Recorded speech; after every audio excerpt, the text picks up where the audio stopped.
What's going on, guys? This is Mike with Michael Anthony Photography. Thank you for checking out my article in this month's Shutter magazine. Guys, this is the first of a two-part series on advanced posing for wedding photographers. If you guys are coming to Shutterfest, I'm teaching a class on this, and I'm really excited to meet a lot of you guys, and we're going to go into a lot more depth in the class.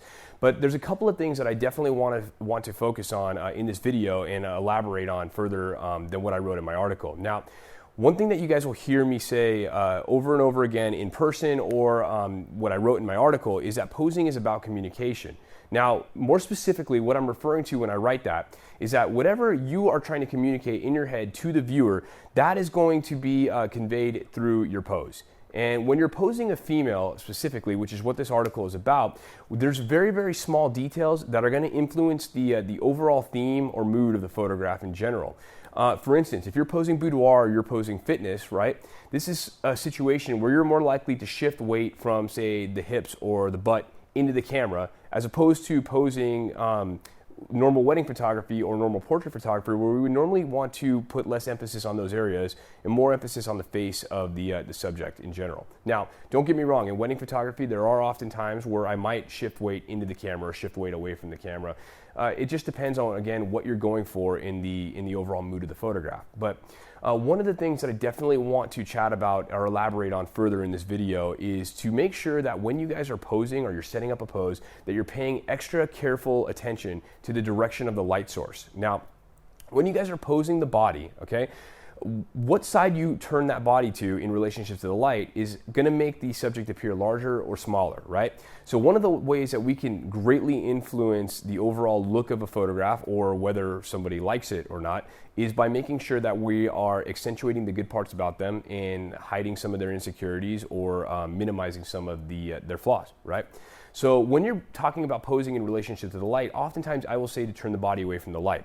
And that comes from a concept in regards to short lighting versus broad lighting. And in short, when we turn the body away from the light, the smaller portion of the body in relationship to the camera is going to be put in highlight, and then the larger portion of the body is going to be put in shadow, making that area appear smaller and making the part that's lit, making that area appear larger and the part that's lit appears smaller. Now, because our eyes are generally attracted to the brightest part of an image, that would actually make the subject appear smaller overall, right? So what we're doing is we're actually making them appear slimmer and thinner and more attractive according to what their own eyes are going to view when they look at these photographs. Now, the other thing we want to talk about is posing the face in relationship to the light. Now, this article was about females, right? With men, you have a lot more leeway. You can do split lighting, you can light them from above and put their eyes in shadow. There's a lot more that you can do with men and in terms of communication and make something that is attractive.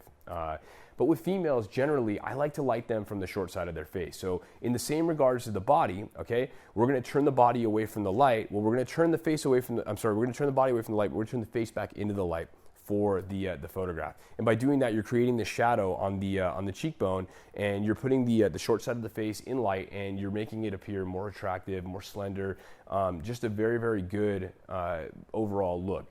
And you'll notice when you look through our portfolio and our work consistently, that is the thing that we're trying to do over and over again, guys. So again, read our article, go through it, come out to Shutterfest, make sure you guys come and sign up for my class. I'm really excited to talk to you all about that.